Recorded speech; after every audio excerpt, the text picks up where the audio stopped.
Hey Firewife Sisterhood, it is Lori Mercer here. It is Friday. It is a work from home Friday for me. This is my lunch hour, so I'm hanging out on the deck. And the craziest thing happened this morning, and my husband is looking at me kind of cross-eyed that I'm feeling this way, but I thought this is perfect to share with you all, and it's not worthy of words. It's worthy only of video.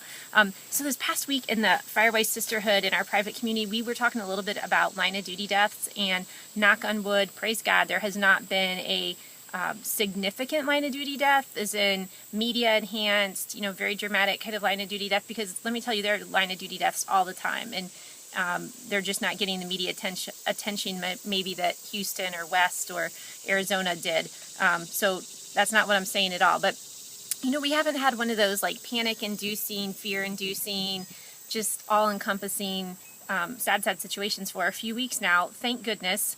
And I wondered how the wives were thinking of line of duty deaths. I mean, do you focus on it, or not focus on, but does it come to mind in between those media events and in between the big scenarios? And lots of wives had lots of different opinions on how they handled that and what they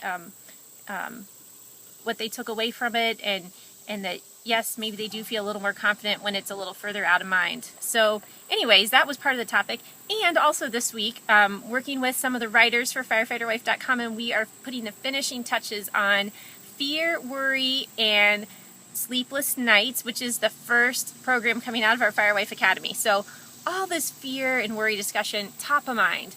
So I have a typical morning, Friday morning. I get up, I'm helping the kids get on the bus. My husband comes home from the station, and we eat breakfast together, and then I have to real quick get on conference calls, and in between all that, the kids are going out the door on the bus, so it's kind of crazy. So I'm sitting there on a conference call, kind of, waving through the door to the kids, and I get off my conference call a couple hours later, and the cat is outside my door, and she's pawing at the door. I'm like, that's weird, like, why won't he go let her out? So I go out there, and she's hanging around me, and looking all over the house for my husband, not finding him anywhere.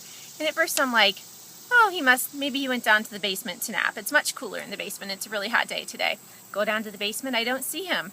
Maybe he was doing laundry. Go to the laundry room, don't see him. Go up to our bedroom, not there. So I've looked all over the house. He's not there. I'm like, well, maybe he's still standing out in the neighbor's yard talking to the neighbor after the school bus. I mean, I know it's been an hour, but maybe he's still standing out there. I look out there, he's nowhere to be found.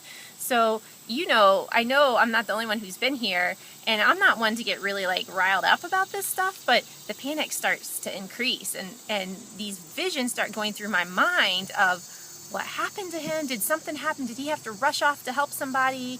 Is he keeled over somewhere? He's only been off duty for a couple hours. The whole frequency of heart attacks right after getting off duty is so significant, and so that's something of course I know about, researching the site. So it comes to mind, I'm like, oh my gosh, is he keeled over somewhere?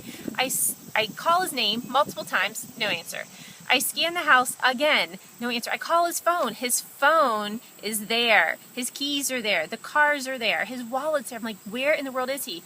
So I try to say, well, maybe he went out for a jog, but this is so unlike him, because it is I don't know, it's maybe not 90, but it is super humid. It's definitely in the 90s with humidity and hot. And I'm like, that is totally not his weather for running, especially when he's in allergy season, which it is right now. So I'm like, no way that he's out for a walk or a run. Well, the reason I was looking for him is that I have to run into my office and attend a meeting in person real quick. So I grab the car keys and I leave him a text message so that he sees it whenever he gets back, assuming he gets back. But I am physically and literally in a panic. My heart's pounding, and I'm doing the scenarios in my head of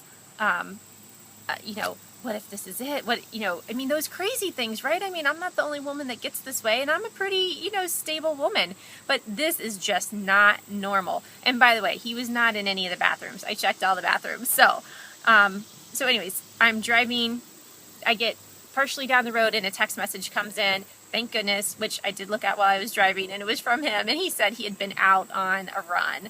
And I had even driven out of my neighborhood on the road I thought he would have been running on, and I didn't see him. So he had actually gone the reverse route and was coming in the back way. So total relief. But I start then dumping to him all the, oh my gosh, I was so freaked out, blah, blah. And he's like, it's like silence. And I can tell him this is not connecting.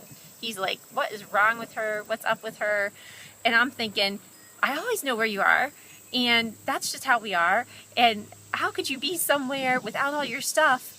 Abnormal, blah, blah, blah. So just this whole sequence of events that just led my brain to go down crazy town to, all those bad places. So the message here is, everyone please tell me I'm not alone. To make my husband know that these are normal wife thoughts. But the message here is that we're always going to have these moments of panic, and how we write out the emotions is what really counts. So yes, you're going to be panicked.